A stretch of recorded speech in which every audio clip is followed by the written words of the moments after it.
Devil হান্টে গাজীপুরে ৮৭ সহ সারা দেশে আটক ১৩০৮ জন। দক্ষিণখানে অনেকে ঘরবাড়ি ছাড়া, অস্থিরতায় জড়িতদের ছাড় নেই বলেছেন স্বরাষ্ট্র উপদেষ্টা। ব্যর্থতা কাটানোর চেষ্টা করছে সরকার, জানিয়েছেন অর্থ উপদেষ্টা।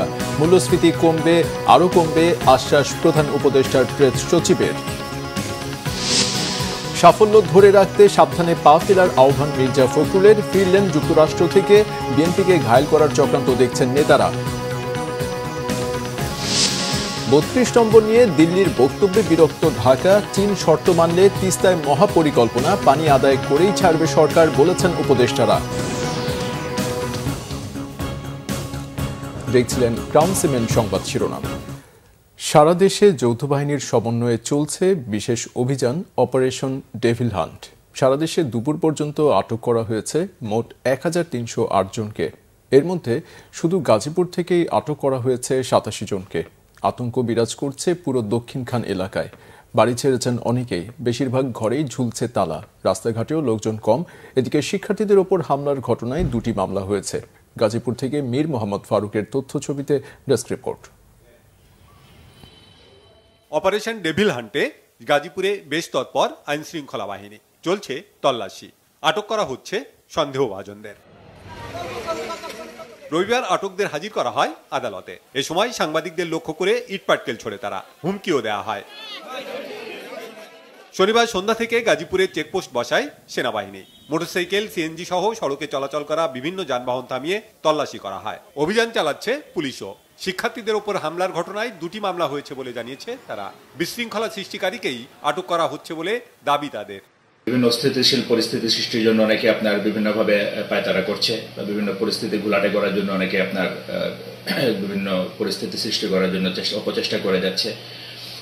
কোথাও কোথাও আপনার কর্মসূচির নামে তারা নিষিদ্ধ সংগঠনের লিফলেট বিতরণ করছে। অপারেশন ডেভিল হান্টের ঘোষণা দেওয়া হয়েছে, সেই ঘোষণার অংশ হিসেবে আমাদের অপারেশন পরিচালনা হচ্ছে। যারা হুমকি দেয় আমরা জনগণকে ঘুমাতে দেব না, যারা হুমকি দেয় আমরা দেশকে শান্ত থাকতে দিব না, এটি তো বুঝেই যায় কারা এটি করছে। আমরা তাদেরকে চিহ্নিত করছি, অবশ্যই তাদেরকে আমরা আইনে আওতায় আনব। অভিযানের খবরে আতঙ্ক ছড়িয়ে পড়েছে পুরো এলাকায়। শনিবার ভোর থেকেই বাড়ি ছেড়েছেন অনেকে। পুরুষ শূন্য সব বাড়ি, বন্ধ দোকানপাট। আইনের কাজ আইনে করবে, আমাদের তো সমস্যা, আমরা সাধারণ মানুষ কাজ করি খাই, কিন্তু আমাদের ভিতরে আতঙ্ক যে আমাদের কি মানুষের অন্য কেউ ধরে নিয়ে দিতেছে না পুলিশে নিয়ে দিতেছে। আমরা তো হিসাবে এইগুলো এই ভয়ে আমরা কেউ বাড়ি থাকতে পারতেছি না। ভয়ে আছি, আতঙ্কের ভিতরে আছি। পুলিশ আয়া বাড়ি বাড়ি ডিস্টার্ব করে, যেরকম কয় উঠতে ভালো মানুষ এটিরও ধরে নিয়ে যায়, আবার যারা বাড়া থাকে যারা হ্যাগো ধরে নিয়ে যায়। আগে যাই না হুনা পারো সিন ধরবো, কিন্তু ধরে না। এর আগে ধরে নিয়ে কয় যে কথা আছে, জিজ্ঞাসাবাদ করে ধরে নিয়ে আর খবর নেই। নারী পুরুষ সমানে পলাই পলাই থাকতেছে জানের ভয়ে, বুঝছেন। মারামারি হুনহুনি এহেনটা সেনাবাহিনী এহেনটা পুলিশ আহে সবাই দাওয়া দায়ী করতেছে। এই কারণে সবাই একান্তে ভয়ের মধ্যে বাইরেতে পারলেও কেউ বাইরে যেতে পারতেছে না। যে মানে যেভাবে নিরাপত্তায় থাকার জন্য যে মানে একটা নিরাপত্তার লিগা এই সুবিধা বিষয়টা। আমরা অফিসের কার্ড দেখাচ্ছি যে আমরা গার্মেন্টস শ্রমিক, আমরা অফিসে যে অফিসে যে চাকরি করি, আমরা কার্ড কাগজ সব দেখাচ্ছি, তারপরও 4 জন ধরে নিয়ে গেছে। এদিকে বৈষম্য বিরোধীদের ওপর হামলার প্রতিবাদে গাজীপুরের চন্দ্রায় বিক্ষোভ করেছে শিক্ষার্থীরা। দুপুরে কালিয়াকৈরের চন্দ্রা ত্রিমোড়ে ঢাকা টাঙ্গাইল মহাসড়কের ফ্লাইওভারের নিচে অবস্থান নিয়ে বিক্ষোভ করে বিভিন্ন স্কুলের শিক্ষার্থীরা।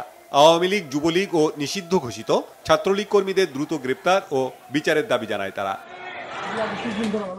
বৈষম্য বিরোধীদের দাবি, শুক্রবার রাতে সাবেক মন্ত্রী মোজাম্মেল হকের বাড়িতে ছাত্রদের আটক রাখার মিথ্যা তথ্য প্রচার করা হয় মাইকে। এমন খবরে শিক্ষার্থীরা ঘটনাস্থলে গেলে তাদের উপর হামলা চালায় আওয়ামী লীগ, ছাত্রলীগ ও যুবলীগের নেতাকর্মীরা।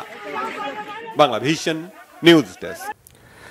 যারা দেশকে অস্থিতিশীল করবে তাদের টার্গেট করে ডেভিল হান্ট অপারেশন চলবে, বলেছেন স্বরাষ্ট্র উপদেষ্টা অবসরপ্রাপ্ত লেফটেন্যান্ট জেনারেল জাহাঙ্গীর আলম চৌধুরী। এদিকে স্বরাষ্ট্র মন্ত্রণালয়ের সিনিয়র সচিব নাসিমুল গনি বলেছেন, স্থিতিশীল অবস্থা নিশ্চিতে অপারেশন চলবে, তবে অভ্যুত্থানে পরাজিত শক্তির প্রতিও সরকার অমানবিক হবে না বলে জানান তিনি। রিপোর্ট রিশান নাসরুল্লাহর। চলমান আইন শৃঙ্খলা পরিস্থিতি আরো উন্নত করতে দেশ জুড়ে চলছে অপারেশন ডেভিল হান্ট। এরই মধ্যে অভিযানে আটক করা হয়েছে অনেককে। অভিযান প্রসঙ্গে রবিবার রাজধানীতে এক অনুষ্ঠানে সাংবাদিকদের সাথে কথা বলেন স্বরাষ্ট্র উপদেষ্টা অবসরপ্রাপ্ত লেফটেন্যান্ট জেনারেল জাহাঙ্গীর আলম চৌধুরী। জানান, গাজীপুরে যারা ছাত্র জনতার উপর হামলা চালিয়েছে তাদের অনেককেই আইনের আওতায় আনা হয়েছে। যারা দেশকে অস্থিতিশীল করবে তারা ছাড় পাবে না বলে হুঁশিয়ারি তার। শয়তানের তো টার্গেটই দেয়, যারা দেশকে অস্থিতিশীল করার চেষ্টা করে, এই ক্ষেত্রে যারা আইন অমান্য করে, দুষ্কৃতিকারী এবং সন্ত্রাসী, তারা এইটার টার্গেট। টেবিল যতদিন পর্যন্ত শেষ না হবে ততদিন পর্যন্ত অপারেশন চলবে। এদিকে অপারেশন ডেভিল হান্ট নিয়ে সচিবালয়ে ব্রিফ করেন স্বরাষ্ট্র মন্ত্রণালয়ের সিনিয়র সচিব নাসিমুল গনি। জানান মানবাধিকার রক্ষা করেই অপারেশন পরিচালনা করা হবে। ডেভিল হান্ট করা হচ্ছে একটা অপারেশন যেখানে যৌথভাবে সকলেই একটা ফোকাসড ওয়েতে কিছু কাজ করবেন। সে কাজের মধ্যে মূলত যে সমস্ত পকেট অফ রেমিটেন্স থেকে দেশে স্টেবল অবস্থাকে আনস্টেবল করার চেষ্টা করা হচ্ছে, সেটাকে আমরা নিউট্রালাইজ করব এবং এর জন্য আইনানুগ পন্থায় যে ব্যবস্থা নেওয়া দরকার সেগুলো নেব আমরা ইনশাআল্লাহ। আর যে সমস্ত দেশে বিপ্লব হয়েছে সেখানে পরাজিত শক্তিকে কেউ রাখে নাই। আমরা অতটা অমানবিক হতে পারেনি সরকার। আমরা এদেরকে রিফর্ম করাতে আমরা কিছু রিয়ালাইজ করি যে কিছু লোক কোয়ারশনের কারণে করেছে, ভয়ে করেছে, বিভিন্নভাবে করেছে। কিছু যারা ডাইহার্ড ছিল তারা পালিয়ে গেছে, তাদের বিরুদ্ধে অ্যাকশন হচ্ছে। কিন্তু এইটাই অবস্থা, একটা মনোবল ভেঙে গেছে একটা বাহিনী। পুলিশ বিভাগের মনোবল ফিরিয়ে জনবান্ধব করতে কাজ চলছে বলেও জানানো হয় ব্রিফিং এ। তথ্য দিয়ে আপনারা অনেক কিছু জানেন ফিল্ডে। রিশাদ নাসরুল্লাহ, বাংলা ভিশন, ঢাকা। জুলাই গণ অভ্যুত্থানে শহীদ পরিবারের সদস্যরা রবিবার রাষ্ট্রীয় অতিথি ভবন যমুনায় প্রধান উপদেষ্টা প্রফেসর মোহাম্মদ ইউনূসের সঙ্গে সাক্ষাৎ করেছেন। বৈঠকে জুলাই গণ অভ্যুত্থানে সংঘটিত হত্যাকাণ্ডের বিচার, জুলাই গণ অভ্যুত্থান অধিদপ্তর গঠন, আহত ও শহীদ পরিবারের রাষ্ট্রীয় সম্মাননা ও স্বীকৃতি, আর্থিক সহযোগিতা ও পুনর্বাসন সহ বিভিন্ন বিষয়ে আলোচনা হয়েছে। প্রধান উপদেষ্টা বৈঠকে শহীদ পরিবারের প্রত্যাশার কথা শুনেছেন এবং সরকারের চলমান কার্যক্রম তুলে ধরার পাশাপাশি ভবিষ্যৎ পরিকল্পনা তুলে ধরেছেন। এ সময় তথ্য ও সম্প্রচার উপদেষ্টা নাহিদ ইসলাম ও জুলাই অভ্যুত্থানের অন্যতম সংগঠক সার্জিস আলম উপস্থিত ছিলেন।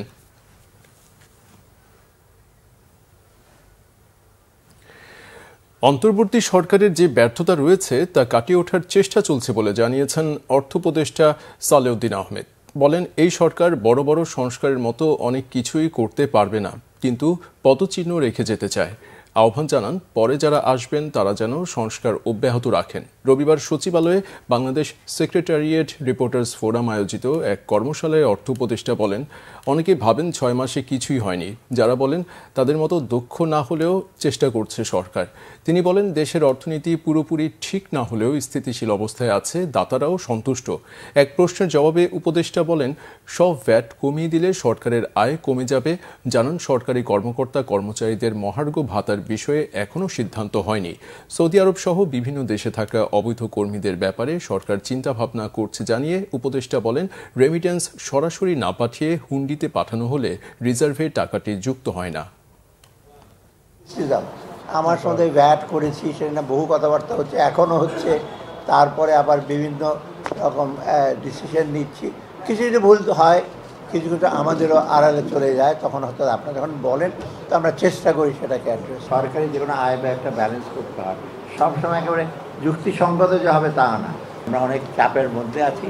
100টা চাপের মধ্যে আমরা 10টা মানি।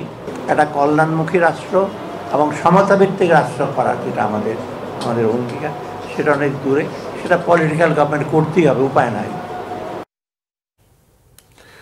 বাংলাদেশের অর্থনীতি খুব ভালোভাবে ঘুরে দাঁড়িয়েছে। গত 6 মাসে রপ্তানি বেড়েছে 10% জানিয়েছেন প্রধান উপদেষ্টার press secretary Shafiqul Alam. Operation devil hunt পরিচালনায় কেন্দ্রীয় কমান্ড সেন্টার খোলার তথ্য জানান তিনি। বলেন, আইন শৃঙ্খলা পরিস্থিতি পর্যবেক্ষণ ও তাৎক্ষণিক ব্যবস্থা নিতে এই সেন্টার খোলা হবে। মুহিবুল্লাহ মুহিবের রিপোর্টে বিস্তারিত।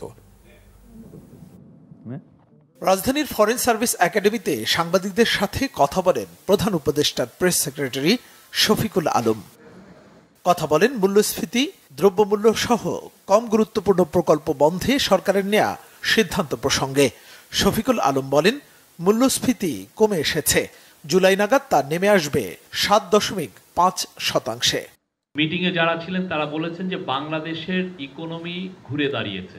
ইকোনমির যেগুলো কি ইন্ডিকেটরস সেগুলো স্পষ্টভাবে দেখা যাচ্ছে যে ইকোনমি ঘুরে দাঁড়িয়েছে। 5 মাসে যদি ধরেন এটা 10%-এর মতো গ্রোথ, ইম্পোর্টের গ্রোথ হয়েছে, জব তৈরি হচ্ছে নতুন নতুন। ইনফ্লেশন আপনি জানেন একটা সময় 12%-এর মতো উঠে গিয়েছিল, ইনফ্লেশন আবার পয়েন্ট টু পয়েন্ট হিসাবে এটা 9%-এর মানে সিঙ্গেল ডিজিটে এসছে। গ্লোবালি এটাই সবচেয়ে স্বীকৃত হচ্ছে যে ইন্টারেস্ট রেটকে হাইক করে আপনি ইনফ্লেশনকে কমানো, এবং আমরা দেখছি যে এটা কাজ করছে, এবং এই কাজ করার কারণে এখন ইনফ্লেশনটা কমে আসছে, এবং আমাদের দৃঢ় বিশ্বাস 22 জুলাই এটা 7.5%-এর মধ্যে আসবে। বর্তমানে দেশে 13 লাখ মেট্রিক টন খাদ্য মজুদ আছে বলেও জানান শফিকুল আলম। বলেন, যে পরিমাণ মজুদ আছে আর আমদানি হচ্ছে তাতে পণ্যের দাম আরো কমে আসবে।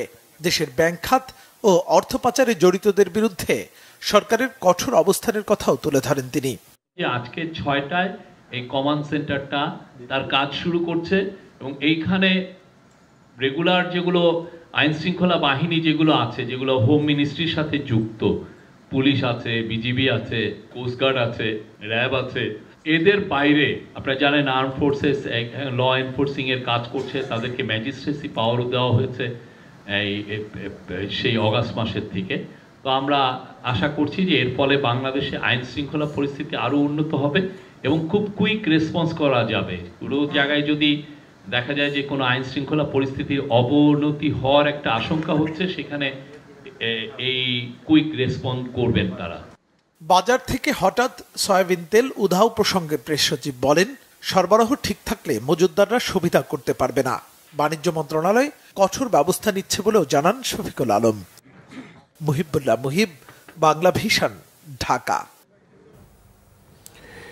বিএনপির মহাসচিব মির্জা ফখরুল ইসলাম আলমগীর বলেছেন, দেশের বর্তমান অস্থিরতার জন্য শেখ হাসিনার ফ্যাসিস্ট রেজিমই দায়ী। অর্জিত সফলতাকে ধরে রাখতে হলে অত্যন্ত সাবধানতার সাথে পা ফেলতে হবে। বিএনপির মহাসচিব বলেন, শেখ হাসিনার ফাঁদে পা দেয়া যাবে না। মিরাজ হোসেন গাজীর রিপোর্টে বিস্তারিত।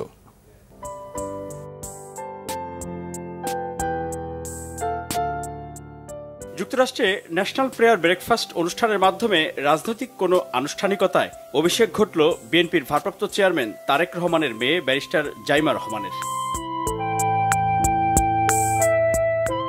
দলের মহাসচিব মির্জা ফখরুল ইসলাম আলমগীর ও স্থায়ী কমিটির সদস্য আমির খসরু মাহমুদ চৌধুরীর সঙ্গে তারেক রহমানের প্রতিনিধি হিসেবে লন্ডন থেকে যুক্তরাষ্ট্রে যান মেয়ে জাইমা রহমান। রবিবার বিকালে যুক্তরাষ্ট্র থেকে ফিরে বিমানবন্দরে সাংবাদিকদের সঙ্গে কথা বলেন বিএনপি মহাসচিব মির্জা ফখরুল ইসলাম আলমগীর। সাম্প্রতিক সময়ে দেশের অস্থিরতা নিয়ে প্রতিক্রিয়া জানান তিনি। কিন্তু দুর্ভাগ্যের বিষয়, আজকে হাসিনার পাতা ফাঁদে আমরা যেন ফাঁদে পা না দিই। আজকে দেশে স্থিতিশীলতা বিনষ্ট হচ্ছে, অস্থিরতা সৃষ্টি হচ্ছে। এর জন্যে সম্পূর্ণভাবে হাসিনার যে ফ্যাসিস্ট রেজিম ছিল, সেই রেজিমই তার জন্য দায়ী। বিএনপির মহাসচিব বলেন, ছাত্র জনতার অভ্যুত্থানের মাধ্যমে শেখ হাসিনার পতন হয়েছে। এখন এই বিজয় ধরে রাখতে দেশবাসীকে সজাগ থাকতে হবে। আজকে আমাদেরকে অত্যন্ত সাবধানতার সঙ্গে পা ফেলতে হবে। একটা অন্ধকারকে দূর করতে হয়, একটা অন্ধকারকে দূর করা যায় না, তাকে আলো দিয়ে দূর করতে হয়। সেই আলো বর্তিকা জ্বালিয়ে আমাদেরকে সামনের দিকে যেতে হবে।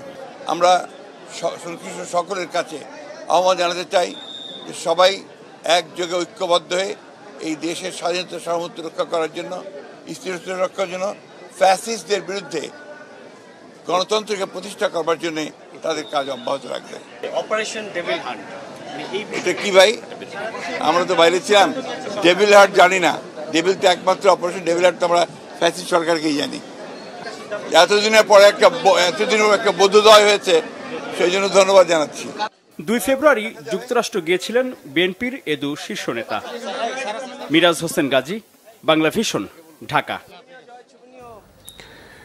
বিএনপি ক্ষমতায় যাবে এই ভয়ে দলটিকে ঘায়েল করার জন্য দেশে বিদেশে ষড়যন্ত্র হচ্ছে বলে অভিযোগ করেছেন দলের স্থায়ী কমিটির সদস্য মির্জা আব্বাস।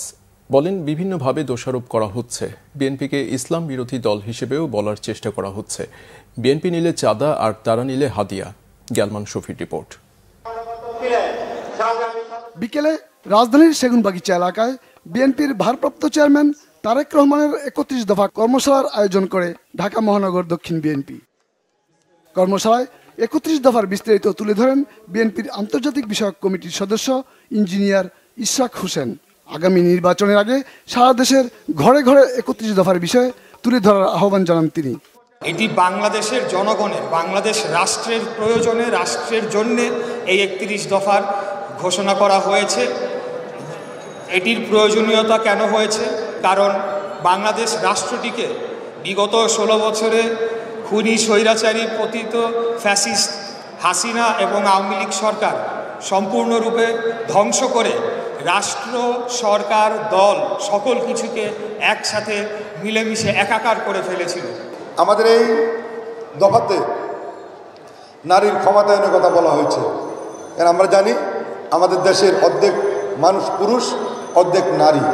যে কোনো উন্নয়নে ঘর থেকে শুরু করে প্রত্যেকটি কর্মে পুরুষের পাশাপাশি যদি নারীর ভূমিকা সঠিকভাবে থাকে তাহলে অবশ্যই আমরা আশা করি আগামী দিনে বাংলাদেশ আরও দ্রুত এগিয়ে যাবে এবং আমরা সত্যি একটি স্বপ্নের বাংলাদেশ আমরা প্রতিষ্ঠা করতে পারব।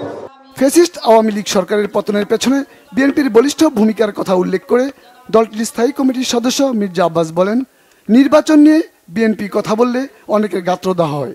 বলেন, অযথা কালক্ষেপণ নয়, আন্দোলন নির্বাচন দুটিরই প্রস্তুতি রয়েছে বিএনপির। আমরা এই সরকারের সমালোচনা করব, এই সরকারের মন্দটা আঙুল দিয়ে দেখিয়ে দেব, কিন্তু এই সরকারকে আমরা ব্যর্থ হতে দেব না।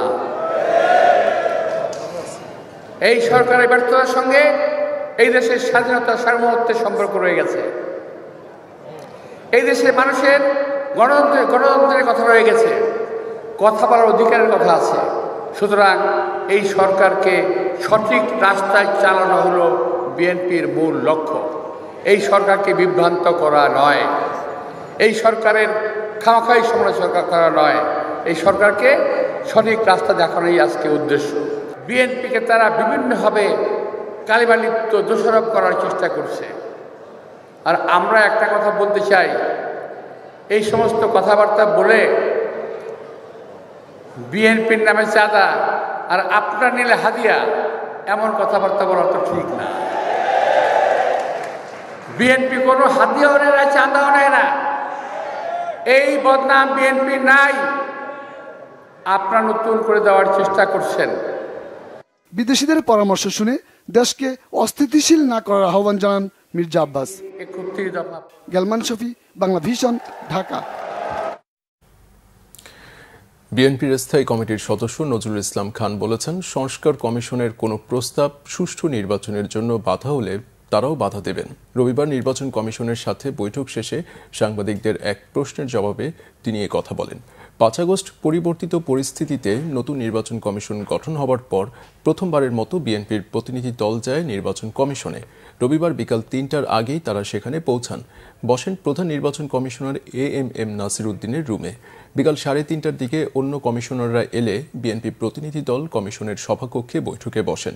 ঘণ্টাখানেকের বৈঠক শেষে ইসির কেউ কথা বলেননি।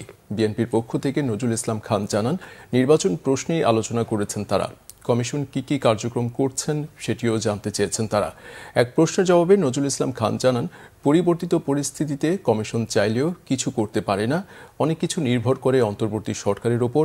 নির্বাচনের রোডম্যাপ নিয়ে কিছু বলেছেন কিনা জানতে চাইলে বিএনপির প্রতিনিধি দল জানায়, সোমবার প্রধান উপদেষ্টার সাথে বৈঠকে তারা সেটি নিয়ে আলাপ করবেন। সংস্কার কমিশন যে সুপারিশ করবে সেই সুপারিশ নিয়ে স্টেক হোল্ডারদের সঙ্গে সরকার আলোচনা করবে, কইরা যে সিদ্ধান্ত হবে সেই সিদ্ধান্তের আলোকে যদি আইনের পরিবর্তন হয় বা বিধানের পরিবর্তন হয়, নির্বাচন কমিশনকে সেটা মানতে হবে। আমরাও যদি মনে করি যে কোনো সংস্কার কমিশনের কোনো প্রস্তাব সুষ্ঠু নির্বাচনের পথে অন্তরায়, ওটা তো নির্বাচন কমিশন কেন, আমরাও বাধা দেব। কিন্তু এই বিষয়টা তাদের সঙ্গে আলাপের কিছু নয়, এটা তো কোনো কোলাবোরেশনের ব্যাপার নয়। এটা তাদের মতামত তারা বলবে, আমাদের মতামত আমরা বলবো। আমরা তাদের কাছে মূলত নির্বাচন কমিশনের উপর রাজনৈতিক নিয়ন্ত্রণই ইসির বদনামের 1 নম্বর কারণ বলে মনে করেন প্রধান নির্বাচন কমিশনার এএমএম নাসির উদ্দিন। রবিবার সকালে নির্বাচন ভবনে এক অনুষ্ঠানে তিনি এ কথা বলেন। নির্বাচন কমিশন বিটে কর্মরত সাংবাদিকদের সংগঠন reporters forum for election and democracy বিভিন্ন গণমাধ্যমে বেস্ট রিপোর্টিং অ্যাওয়ার্ড প্রদান অনুষ্ঠানের আয়োজন করে। প্রধান অতিথির বক্তব্যে সিএসি বলেন, নির্বাচনের রাজনৈতিক কর্তৃত্ব বন্ধ করা না গেলে ফলাফল আগের মতোই হবে। সিএসি আশ্বস্ত করেন, বর্তমান কমিশন কোনো রাজনৈতিক দলের পক্ষ থেকে কাজ করতে চায় না, রাজনীতিতেও ঢুকতে চায় না। কমিশনের কমিটমেন্ট অনুযায়ী কাজ কাজ করবে। প্রধান নির্বাচন কমিশনার বলেন, প্রতিষ্ঠান হিসেবে ইসি ধ্বংস হয়ে গেছে, তবে বাস্তবে দেশের সকল প্রতিষ্ঠানের অবস্থা একই রকম। ইসির একার পক্ষে নির্বাচন অবাধ, সুষ্ঠু, নিরপেক্ষ করা সম্ভব নয় জানিয়ে তিনি সকলের সহযোগিতা প্রত্যাশা করেন। বলেন, বিভিন্ন সমস্যা আসবে, সেটার সমাধান করেই সামনে এগিয়ে যাবে নির্বাচন কমিশন। গত এক বছরের নির্বাচন সংক্রান্ত বিশেষ প্রতিবেদনের জন্য পুরস্কার প্রাপ্তদের হাতে ক্রেস্ট ও চেক তুলে দেন সিইসি। আমরা কোনো রাজনীতিতে ঢুকতে চাই না, এটা আমি আগেও বলেছি। আমরা কোনো রাজনৈতিক দলের পক্ষে বা বিপক্ষে দাঁড়াতে চাই না। রাজনীতির কাছে ইলেকশন কমিশনকে সঁপে দেওয়া, এইটাই হচ্ছে সবচেয়ে বড় কারণ। সুতরাং এইটা যদি বন্ধ করা না যায়, যে রাজনীতিবিদদের influence on the election commission যদি বন্ধ করা না যায়, তাহলে দেখবেন যে আমি মনে করি যে আবার সেই পুরানো জিনিস রিপিট হবে। এটার থেকে আমাদেরকে বেরিয়ে আসতে হবে, যে কোনোভাবে বেরিয়ে আসতে হবে, নাইলে কিন্তু ইলেকশন কমিশন তার দায়িত্ব সঠিকভাবে পালন করতে পারবে না। বাংলাদেশের অভ্যন্তরীণ বিষয়ে ভারতের বক্তব্যকে অনাকাঙ্ক্ষিত ও অপ্রত্যাশিত বলে মন্তব্য করেছেন পররাষ্ট্র মন্ত্রণালয়ের মুখপাত্র রফিকুল আলম। ভারতে অনেক ঘটনা ঘটলেও বাংলাদেশ কোনো বক্তব্য দেয় না বলে জানান তিনি। ভারতের কাছেও বাংলাদেশ এমন আচরণ প্রত্যাশা করে বলে জানান মুখপাত্র। রিপোর্ট করছেন ইমরুল কায়েস। গণ অভ্যুত্থানে ভারতে পালিয়ে যাওয়া শেখ হাসিনার বক্তব্যে ক্ষুব্ধ হয়ে সম্প্রতি ধানমন্ডি ৩২-এ ভাঙচুর চালায় বিক্ষুব্ধ ছাত্র জনতা। এ ঘটনার নিন্দা জানায় ভারতের পররাষ্ট্র মন্ত্রণালয়। বৃহস্পতিবার দেশটির পররাষ্ট্র মন্ত্রণালয়ের মুখপাত্র রণধীর জয়সওয়াল বলেন, শেখ মুজিবুর রহমানের ঐতিহাসিক বাসভবনটি ধ্বংস করার ঘটনাটি অত্যন্ত দুঃখজনক। ভারতের এমন বক্তব্যকে অনাকাঙ্ক্ষিত বলে মন্তব্য করেছেন পররাষ্ট্র মন্ত্রণালয়ের মুখপাত্র রফিকুল আলম। ব্রিফিংয়ে সাংবাদিকদের একথা বলেন তিনি। সাবেক প্রধানমন্ত্রী ভারতে অবস্থান করে বিভিন্ন সময়ে রাজনৈতিক বক্তব্য প্রদান করছেন, যা বাংলাদেশের জনগণ ভালোভাবে নিচ্ছে না। গত 5 ফেব্রুয়ারি 2025 তারিখে তার বক্তব্যকে কেন্দ্র করে ধানমন্ডি 32 নম্বরে যে পরিস্থিতি তৈরি হয়েছিল, সে বিষয়ে অন্তর্বর্তীকালীন সরকার ইতিমধ্যেই অবস্থান পরিষ্কার করেছে। এ বিষয়ে গত 6 ফেব্রুয়ারি 2025 তারিখে ভারতের পররাষ্ট্র মন্ত্রণালয়ের একটি বক্তব্য অন্তর্বর্তীকালীন সরকারের নজরে এসেছে। বাংলাদেশের অভ্যন্তরীণ বিষয়ে ভারতের পররাষ্ট্র মন্ত্রণালয়ের এই বক্তব্য প্রদান অপ্রত্যাশিত এবং অনাকাঙ্ক্ষিত।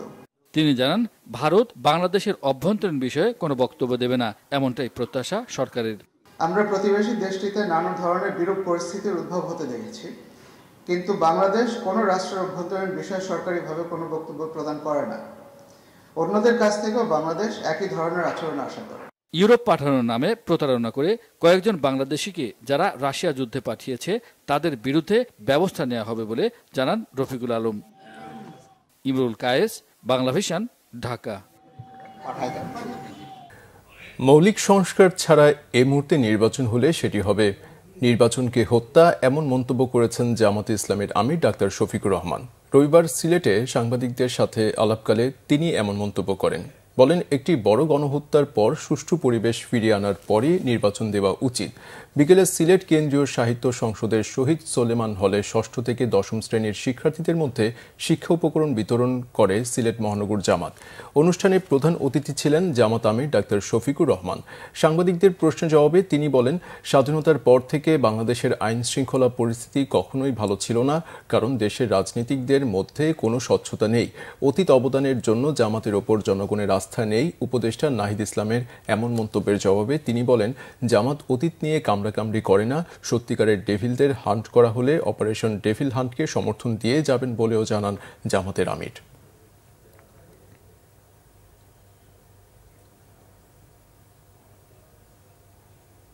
নির্বাচিত সরকার মৌলিক সংস্কার করে দ্রুতই ডাকসু নির্বাচন দেওয়ার দাবি জানিয়েছে ঢাকা বিশ্ববিদ্যালয়ের বিভিন্ন ছাত্র সংগঠন। আগামী 15 ফেব্রুয়ারির মধ্যে ডাকসু নির্বাচনের রূপরেখা দেওয়ার আহ্বান জানায় তারা। রবিবার বিকেলে ডেমোক্রেসি ইন্টারন্যাশনালের আয়োজনে ঢাকা বিশ্ববিদ্যালয়ে কেন্দ্রীয় ছাত্র সংসদ ডাকসু ভবনে সংলাপ, সংস্কার ও নির্বাচন নিয়ে এক আলোচনা সভায় এ দাবি জানায় তারা। সংলাপে অংশ নিয়ে নাগরিক ঐক্যের সভাপতি ও ডাকসুর সাবেক ভিপি মাহমুদুর রহমান মান্না বলেন, আগামী দিনে দেশ চালাবেন কারা তা নির্ভর করে ডাকসুর নির্বাচনের ওপর। এ সময় সুষ্ঠু ও গ্রহণযোগ্য ডাকসু নির্বাচন উপহার দেওয়ার প্রতিশ্রুতি দেন বিশ্ববিদ্যালয় প্রশাসন। সংলাপে অংশ নেয় ছাত্রদল ও ছাত্র শিবির সহ বিভিন্ন ছাত্র সংগঠনের নেতারা। বিপিএল এর অসঙ্গতি ও বিতর্ক নিয়ে মুখে কুলুপ এঁটেছেন বিসিবি সভাপতি। বরং বিসিবির নির্দেশেই উইকেট থেকে রান পেয়েছেন ব্যাটসম্যানরা, এমনটাই দাবি জানালেন ফারুক আহমেদ। সমাজের সুবিধাবঞ্চিত শিশুদের পাশে দাঁড়াতে ফাউন্ডেশন গড়ার উদ্যোগ নিয়েছেন সাবেক জাতীয় ক্রিকেটার জাভেদ ওমর বেলিম। বিসিবি থেকেও ফাউন্ডেশন করার উদ্যোগ নেওয়া হবে বলে জানান বিসিবি সভাপতি। মনির হোসেন খানের রিপোর্ট। বিসিবির চেয়ারে পরিবর্তন এলেও বদলায়নি এর চরিত্র। আগেও বিপিএল শেষে তৃপ্তির ঢেকুর তোলা হতো, এবারও হচ্ছে। 2 দিনের ব্যবধানেই বোর্ড কর্তারা ভুলে গেছেন টুর্নামেন্ট নিয়ে যত অরাজকতা। পূর্বসূরির মতোই বর্তমান কর্তাদের মুখেও পরের আসরে ভালো করার প্রত্যয়। এবারের বিপিএলে দেশে বিদেশে ভাবমূর্তি ক্ষুণ্ণ হয়েছে। এ প্রসঙ্গে পাশ কাটানো মন্তব্য বিসিবি সভাপতির। একটা ইনস্ট্রাকশন দিয়েছিলাম কিউরেটরকে। আমি সেন্ট কিটসের নেভিসে গিয়েছিলাম খেলা দেখতে, 3টা ওয়ানডে দেখেছিলাম, 322, 295 করে আমরা হেরেছিলাম 2টা ম্যাচ। মানে কোনো কম্পিটিশন হয় নাই। সো 2 জিনিস মাথায় খেলেছে আমার, যে ভালো উইকেটে বেশি রান করার একটা অভ্যাস করতে হবে। ভালো উইকেটে বোলারকে আমরা ভালো বল করে ওইটা রেস্ট্রিক্ট করবে, ওইটা খুব গুরুত্বপূর্ণ। সেরকম উইকেটে খেললে আমরা কিন্তু রেগুলার বেসিস উইথ স্ট্রেংথ কিন্তু আমরা 180-200 রান করতে পারবো, আমার মনে হয় আর কি। জাভেদ ওমর মাঠ থেকে অবসর নিয়েছেন অনেকদিন আগেই, তবে এখনও আছেন ক্রিকেটের সাথেই। এবার জাভেদ ওমর বেলিম ইনিশিয়েটিভ নামে শুরু করলেন নিজের ফাউন্ডেশন। শুধু ক্রিকেট নয়, সুবিধা বঞ্চিতদের পাশে দাঁড়াতেই এমন উদ্যোগ। তাকে দেখে উদ্বুদ্ধ বিসিবি সভাপতিও। আমি চেষ্টা করব বোর্ডের থেকে এটা যত তাড়াতাড়ি সম্ভব একটা ফাউন্ডেশন, ওয়েলফেয়ার ফান্ড, একটা কিছু একটা পেনশন টাইপ কিছু করতে পারি নাকি, so that we can help people. বেলিমের সতীর্থ হাবিবুল বাশার সুমন ও মোহাম্মদ আশরাফুল ছিলেন উদ্বোধনী অনুষ্ঠানে। সামনে চ্যাম্পিয়ন্স ট্রফি, 2 তারকারই বিশ্বাস এবারের আসরে ভালো করবে বাংলাদেশ। টিমটা আমাদের ভালো কিছু পারফরমেন্স আছেন, বাট যখন আমরা বড় টুর্নামেন্ট, স্পেশালি বৈশ্বিক টুর্নামেন্ট যখন খেলতে যাই, তখন আমাদের টিম গেম খেলাটা খুব ইম্পর্টেন্ট। সেমিফাইনাল তো আমাদের সবারই হয়তো আমরা আশা করি, আমরা যারা দর্শক আছি বা আমরা যারা এক্স ক্রিকেটার, তো ওই লক্ষ্যটা চিন্তা না করে আমার মনে হয় যে ম্যাচ বাই ম্যাচ চিন্তা করা উচিত। এবং প্রত্যেকটা টিমের সাথে আমরা কিন্তু জিতেছি, এমন না যে আমরা তাদের হারাই নাই কখনো। জাভেদ ইনিশিয়েটিভের উদ্বোধনীতে তারকার মেলা, জাতীয় দলের 8 ক্রিকেটার হাজির হয়েছেন এই মহতী উদ্যোগে। মনির হোসেন খান, বাংলা ভিশন, ঢাকা।